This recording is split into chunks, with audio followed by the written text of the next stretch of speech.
So a lot of updates. It's been an eventful 2 weeks.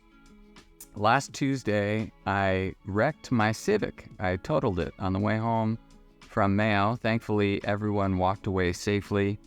I was the only one in the car, and the other gentleman was the only one in his car, and we both were safe.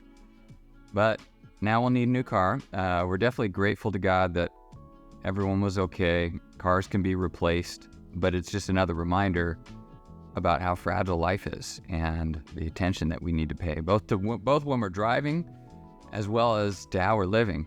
Can never be reminded enough. Thankfully, we have good insurance, and we should be able to figure everything out and figure out a new car situation here soon. I also wanted to update you on my medical situation. This past week, I had an MRI to map the location of the tumor on my tailbone. The tumor is 2.9 centimeters at this point, so I'm not excited about that news. That means it's grown a little bit over an inch since August. Monday, I go in for a biopsy. It's a little bit of an invasive surgery, but I should be okay. They're going to take a biopsy with hopes that we'll find new mutations in the cancer that we can target with different types of therapy, weaknesses in the cancer. I won't be able to lift anything over 8 pounds for 6 weeks, so that's a bummer, but I'll be able to walk around, and it shouldn't be too disruptive to my life other than that little inconvenience. The week after my biopsy, I'll meet with the radiation oncologist to plan radiation on my tailbone. That has a high likelihood of controlling the cancer in that area. It doesn't solve for cancer in other parts of my body, but it should kill the cancer in my tailbone pretty well. On the lymph nodes, we're going to continue to wait and watch. I have another PET scan coming up in February already. It's actually taken a little while to coordinate the care or the plan on my current situation. So we'll have another PET scan in February to get an update on how things are progressing, and my hope is obviously that nothing's grown more. It's a little bit ambiguous still as to whether the lymph nodes are cancerous or if they're just reactive because I've had colds on and off all fall. I think they're likely cancer, but we can't know that for sure yet. I'm very grateful for my radiation oncologist. He's given me really frank advice. He's a fellow believer. He told me he's praying for me every day, and he's really advocating for me, which I appreciate.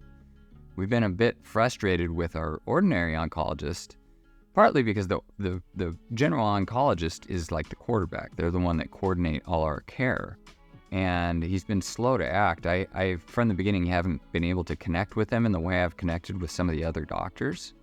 So we didn't know what to think, and now with this situation, we've been frustrated with how slowly he's responded and how he's not come up with a plan yet. We've kind of had to be proactive to hunt that down ourselves. So we're going to be requesting a new oncologist and shopping a little bit to find one who's more engaging and energetic in terms of their demeanor in creating a plan with us.